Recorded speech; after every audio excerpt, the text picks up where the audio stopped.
Praise God, Church. Your Excellency, the President of the Republic of Kenya, all leaders present, the clergy, hamjambo. So, first of all, let me apologize. I think everybody saw me walking in a bit late. I had a small emergency on the way here. But let me say I'm very honored to be part of the President's convoy today or this Sunday. I'll be very brief. We always go back to the elections, and everybody keeps asking, especially the people in the opposition. First of all, I'm an independent member of parliament. I'm the first independent member of parliament ever elected in the city of Nairobi, in Kasarani. And I want to assure you all, without the help of the church, I would not be a member of parliament today. So we should be all very proud that we have a president who understands the power of God, who is ready to support the church. And I want to assure you, Kenya has come from very far. From the time of independence, we've had many revolutions until the time we had our new constitution. What Kenya needed at this time was an economic revolution.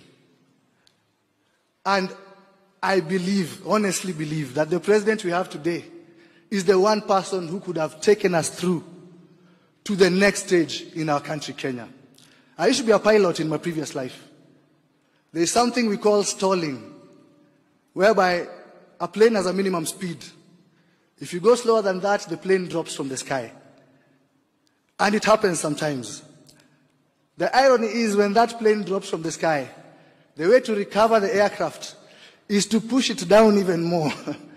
So you have to push it down, which is against your instincts, so that you recover the aircraft and go to the sky. Where we are in Kenya right now, we were put in a very deep hole. It is very easy to criticize from outside, but there is only one way to recover this aircraft. There must be a period when we push the aircraft down, get enough speed, and then recover and go back to the sky.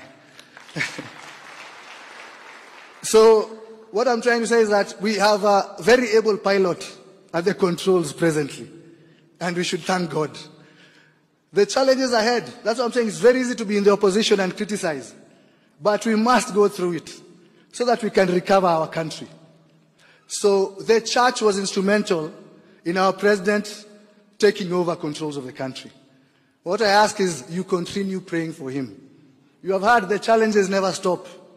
There is no sleeping in that house. So please continue with your prayers. Those are the wings that will enable our president to rescue our country. Once again, thank you very much. Since I came late today, I'll make sure I come back once again. And thank you all for your very warm welcome. God bless you.